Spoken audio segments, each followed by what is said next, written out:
West Bengal Governor Jagdeep Dhankar today submitted his report on law and order in Bengal sought by Home Minister Amit Shah hours after an attack on party chief JP Nadda's convoy on Thursday. The Home Ministry has summoned the state's Chief Secretary and Director General of Police on December 14th over the deteriorating law and order situation. The Chief Minister, Mamata Banerjee, has accused the BJP of staging the attack and falsely accusing her party men as part of political conspiracy in run-up to the Bengal election due in 6 months.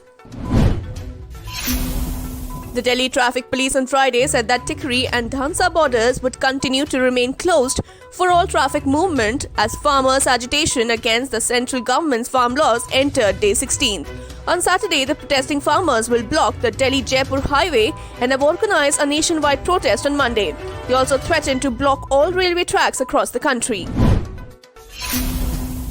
Haryana Deputy Chief Minister and NDA ally Dushyant Chautala has said that he will resign from his post in Manohar Lal Khattar government if he doesn't manage to secure the MSP for the farmers. Chautala has vowed to secure the MSP for the farmers. The farmers have rejected the government proposal for written assurance on MSP and Mandi system and have continued with the demand of rollback of the farm reform laws.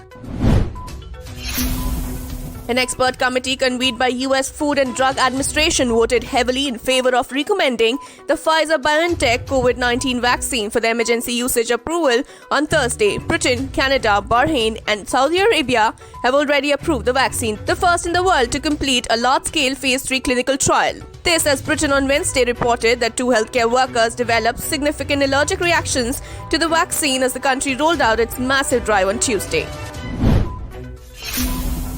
US President-elect Joe Biden and Vice President-elect Kamala Harris have been chosen as Time Magazine's 2020 Person of the Year. Time Magazine's cover has a picture of Biden and Harris with the subtitle Changing America's Story. Teenage climate activist Greta Thunberg was Time's Person of the Year last year, while Trump won in 2016.